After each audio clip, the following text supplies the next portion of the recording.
নমস্কার বন্ধুরা, আমার হোম কুকিংয়ে আপনাদের সবাইকে স্বাগত। আজকে আমি ভিডিওটি একটু অন্যভাবে শুরু করলাম। আজকে দেখুন আমি গাছের থেকে এখান থেকে কেটে নিচ্ছি পুঁই শাক। আর এই পুঁই শাকের কিন্তু চচ্চড়ি বা ঝোল তরকারি কিন্তু অনেকেই খেয়ে থাকি। তবে আজকে কিন্তু আমি এই পুঁই শাকটা দিয়ে তৈরি করব পুঁই শাকের বড়া, যেটা কিন্তু সন্ধ্যাবেলা চায়ের সঙ্গে স্ন্যাক্স হিসেবেও খেতে ভালো লাগবে, আবার গরম গরম শুধু ভাতেও ভালো লাগবে। চাইলে কিন্তু ডাল ভাতের সঙ্গে পরিবেশন করতে পারবেন। আর এই বড়াগুলো তৈরি করতে কিন্তু খুব বেশি উপকরণ কোনো প্রয়োজন হবে না। অল্প উপকরণ দিয়ে খুবই সহজেই কিন্তু যে কেউই ঘরে তৈরি করে নিতে পারবেন। আর এই বড়াগুলো বানিয়ে ফেলা ঠিক যতটা সহজ, খেতে কিন্তু ততটাই দুর্দান্ত টেস্টি আর ভীষণ মুচমুচে কিন্তু তৈরি হবে। গাছের থেকে আমি পুঁই শাকগুলোকে কেটে এনে দেখুন খুব ভালোভাবে একটি একটি করে পাতা বেছে ধুয়ে নিয়েছি। যদিও তেমন একটা নোংরা ছিল না, যেহেতু এটা আমার ছাদের মধ্যে হয়েছে। এরপর দেখুন পুঁই শাকের যে ডাঁটাগুলো রয়েছে এক্সট্রা, সেটাকে একটু এভাবে কেটে বাদ দিয়ে দিতে হবে। এরপর এর মধ্যে দেখুন আমি অর্ধেকটা পরিমাণ পাতা প্রথমে নিয়ে এভাবে একটু রোল মতো তৈরি করে নেব। এভাবে রোল করে তৈরি করে নিলে কি হবে, পুঁই শাকগুলো না কেটে নিতে সুবিধা হবে। আর এই পুঁই শাক কিন্তু কাটার পরে আর ধোয়া যাবে না, আগেই ধুয়ে নিতে হবে, যেহেতু পুঁই শাকগুলো অনেকটা পিচ্ছিল হয়। প্রথমে ধুয়ে তারপর কেটে নিলে দেখবেন এগুলো পিচ্ছিল ভাবটাও কিন্তু আর হবে না। আর কেটে নেওয়ার পর যে পুঁই শাকগুলো ভেঙে যাবে তারও কিন্তু কোনো রকম কোনো সম্ভাবনাই থাকবে না। আর এই পাতাগুলো কিন্তু দেখুন এভাবে আমি আস্তে আস্তে রোল করে নিয়ে এভাবে কেটে নিচ্ছি, যাতে করে এটা কেটে নেওয়ার পর একটু লম্বা লম্বা সুতোর মতো তৈরি হয়। আর এই পদ্ধতিতে দেখবেন পাতাগুলোকে কেটে নিলে বড়াগুলো যেমন ভালোভাবে তৈরি হবে, খেতেও কিন্তু ভালো লাগবে। আর আমার কিন্তু মনে হয় যে কোনো সবজি আমাদের কেটে নেওয়ার পর অনেকটাই কিন্তু নির্ভর করে সেটা খেতে ঠিক কেমন হবে। কেটে নেওয়ার ওপর দেখবেন এর কিন্তু টেস্টটা অনেকটাই চেঞ্জ হয়। তো ঠিক এইভাবে কিন্তু দেখুন একইভাবে আমি প্রত্যেকটি পাতাই কেটে নিচ্ছি। এখানে কিন্তু আমার সমস্ত পাতাগুলোই কেটে নেওয়া হয়ে গিয়েছে। এরপর দেখুন এখানে আমি নিয়েছি 1 কাপ পরিমাণ মুসুরির ডাল। এখানে আমি হাফ কাপ পরিমাণ মুসুরির ডাল ভিজিয়ে রেখেছিলাম, সেটাই কিন্তু ফুলে প্রায় ডাবল হয়ে গিয়ে 1 কাপ পরিমাণ হয়েছে। সেটাকে আমি মিক্সিং জারের মধ্যে দিয়ে দিলাম এখানে 1 ইঞ্চি আদা, আর দিয়ে দিলাম 6-7 কোয়া রসুন। আর এখানে কিন্তু আমি কোনো রকম জলই ব্যবহার করব না, জল ছাড়াই কিন্তু দেখুন মুসুরির ডালটাকে এখানে খুব ভালোভাবে একটু মিহি করে পেস্ট করে নিয়েছি।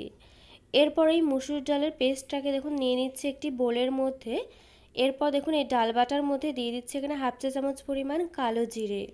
একই সঙ্গে দিয়ে দিচ্ছে এখানে হাফ চা চামচের একটু কম পরিমাণ করে হলুদ গুঁড়ো। দিয়ে দিচ্ছে এখানে হাফ চা চামচ পরিমাণ কাশ্মীরি লঙ্কা গুঁড়ো।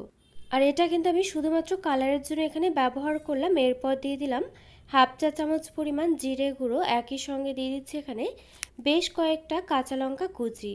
এই বড়াগুলো কিন্তু একটু ঝাল ঝাল হলে খেতে ভালো লাগে, যার জন্য আমি লঙ্কা কুচিটা একটু বেশি করে দিলাম। তবে আপনারা ঝাল খেতে যেমন পছন্দ করেন অবশ্যই করে কিন্তু লঙ্কা কুচিটা সে বুঝে ব্যবহার করবেন। এরপর দিয়ে দিলাম এখানে একটি মিডিয়াম সাইজের পেঁয়াজ কুচি। এই সমস্ত উপকরণগুলো দিয়ে দেওয়া হয়ে গেলে দেখুন ডাল বাটার সঙ্গে খুব ভালোভাবে একটু এভাবে হাত দিয়ে আমি মেখে নিলাম।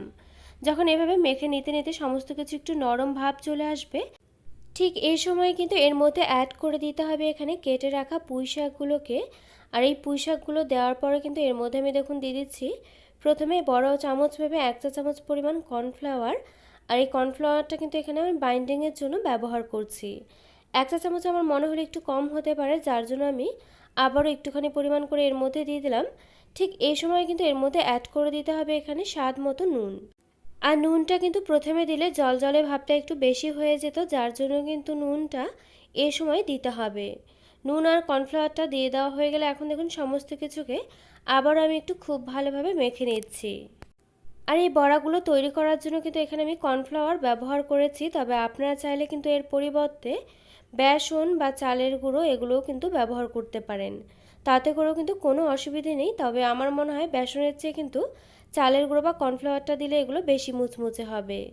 তো এখানে আমার মেখে নেওয়া হয়ে গেলে দেখুন এরপর এই বড়াগুলোকে ভেজে নেওয়ার জন্য এখানে একটি প্যানের মধ্যে আমি বসিয়ে দিয়েছি পরিমাণ মতো তেল। তেলটা এখানে গরম হতে বসিয়ে দিয়ে এখানে দেখুন আমি বড়াগুলোকে ঠিক এই শেপে বানিয়ে নিচ্ছি। এগুলো কিন্তু খুব বেশি বড় করেও তৈরি করছি না, আবার খুব বেশি কিন্তু ছোট করেও না। ঠিক এরকমভাবে মিডিয়াম সাইজ করে কিন্তু আমি এভাবে একটু চ্যাপটা চ্যাপটা করে বড়াগুলোকে ভেজে নেব। আর এই বড়াগুলো কিন্তু তেলে দেওয়ার আগে অবশ্যই করে তেলটাকে খুব ভালোভাবে গরম করে নিতে হবে, তবে তেলটা কিন্তু খুব ভালোভাবে গরম হয়ে এলে উনুনের আঁচটা মিডিয়াম টু লো ফ্লেমেতে রেখে তারপর কিন্তু এই বড়াগুলোকে তেলের মধ্যে একে একে ছেড়ে দিতে হবে। আর এগুলো ভাজার সময় কিন্তু অতিরিক্ত তাড়াহুড়া করা যাবে না, একটু সময় নিয়ে কিন্তু কখনো উনুনের আঁচটা মিডিয়াম ফ্লেমেতে কখনো বা মিডিয়াম টু লো ফ্লেমেতে রেখে কিন্তু এগুলোকে উল্টে পাল্টে নিয়ে বেশ লাল লাল করে ভেজে নিতে হবে। আর বিশ্বাস করুন এই বড়াগুলো না আমি একটু সময় নিয়ে খুব ভালোভাবে ভেজে নিয়েছিলাম। ওপরটা তো বেশ মুচমুচে হয়েই ছিল, ভেতরটা এতটাই ভালোভাবে ভাজা হয়েছিল যে এই বড়াগুলো ভেজে নেওয়ার পর কিন্তু ঠান্ডা হয়ে যাওয়ার পরও প্রায় 2 থেকে আড়াই ঘন্টা পর্যন্ত বেশ মুচমুচেই ছিল। আমি কিন্তু কয়েকটি বড়া খেয়েছিলাম, কয়েকটি রেখেও দিয়েছিলাম, তাতে করেই কিন্তু আমি খুব ভালোভাবে একটু বুঝতে পেরেছি। তো এখানে দেখুন বড়াগুলো আমার একটা পাশ ভাজা হয়ে গেলে একটু উল্টে পাল্টে নিয়ে অপর পাশটাকেও একইভাবে বেশ লাল লাল করে ভেজে নিচ্ছি। এখানে আমার কিন্তু উল্টে পাল্টে নিয়ে দুটো পাশই বেশ লাল লাল করে ভেজে নেওয়া হয়ে গিয়েছে। এখন এই বড়াগুলোকে আমি তুলে নিচ্ছি। আর একইভাবে একই পদ্ধতিতে কিন্তু আমি বাকি বড়াগুলোকেও ঠিক এভাবেই ভেজে নেব। আর এই বড়াগুলো নিশ্চয়ই আপনারা দেখে বুঝতে পারছেন যে এটা খেতে ঠিক কতটা টেস্টি হতে পারে আর কতটা মুচমুচে হয়েছে। তবুও একবার দেখুন, আপনাদেরকে একটু আমি আওয়াজটা শুনিয়ে দিচ্ছি, যদিও জানি না ঠিক কতটা ভালোভাবে শোনা যাবে। আওয়াজটা শুনে নিশ্চয়ই আপনারা বুঝতে পারলেন যে বড়াগুলো ঠিক কতটা মুচমুচে হয়েছে। তো আমার এই পুঁই শাকের বড়ার রেসিপিটি যদি আপনাদের কাছে ভালো লেগে থাকে অবশ্যই করে অনুরোধ করছি বাড়িতে একবার হলে এভাবে ট্রাই করে দেখতে পারেন।